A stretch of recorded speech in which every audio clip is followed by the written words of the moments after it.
De la même façon que dans les années 30, lorsque l'on a eu ce phénomène de montée des idées d'extrême droite, il y a eu des comités de vigilance partout en France, eh bien nous envisageons éventuellement de prendre l'initiative de comités de vigilance. Aujourd'hui, nous appelons ça cercle des vigilants. Vigilant à quoi exactement? Vigilant quoi? À la montée de ces idées extrêmes, de ces idées qui remettent en cause le vivre ensemble, qui dénaturent chacun d'entre nous dans son identité profonde qui est l'identité républicaine. Et la venue de Dieudonné est un épiphénomène important dans une montée beaucoup plus large de cette espèce de tendance à rejeter l'autre. Mais Dieudonné n'est pas tout seul, il ne cherche pas à faire rire uniquement, il y a une volonté idéologique et politique derrière son action.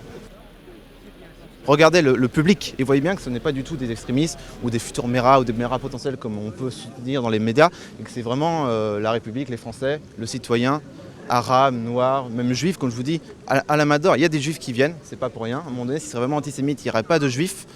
Et ça, c'est une réalité.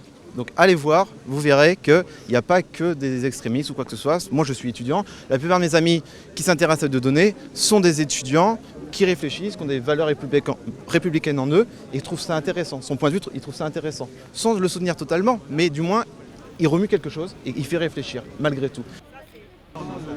Après, moi, je suis pas d'accord avec tout ce qu'il dit. Je trouve qu'il dit pas mal de conneries aussi, mais moi, je vois en tant qu'humoriste et pas en tant qu'homme politique, et à tort certainement. Mais pour moi, voilà, c'est quelqu'un que je trouve drôle en tant qu'humoriste. Après, moi, qu'on me dise quand je vais voir un de ses spectacles, quand je regarde un de ses spectacles et quand j'en parle à quelqu'un et qu'on me dit t'es un néo-nazi, un antisémite, non, pas du tout. Je me considère pas. Et moi, je suis blessé quand on me dit ça, quoi. C'est l'homme aussi qu'il faut juger. C'est pas seulement ce qu'il dit, c'est aussi ce qu'il fait. Et par contre, après, ce qu'il dit, c'est sûr que ça peut influencer les gens, ça peut nous influencer les jeunes, on est très influençables forcément. Et nous, on est ici pour justement dire non, on n'est pas influencé et on est en France, on est jeune et on n'a pas envie de reconnaître, de savoir qu'il y a encore du racisme, de l'antisémitisme en France et que c'est intolérable d'avoir ce genre de situation. Sur les juifs, il y a des propos, ouais, c'est vrai qu'il y va, quoi. Mais sur les musulmans, sur les chrétiens, il a dit exactement les mêmes choses. Pour moi, il situe toutes les communautés, toutes les religions, il les écorche de la même façon. Il faut donner un effet à la démocratie, finalement. Pour qu'elle aille mieux dans sa tête, parce que là, elle marche sur la tête.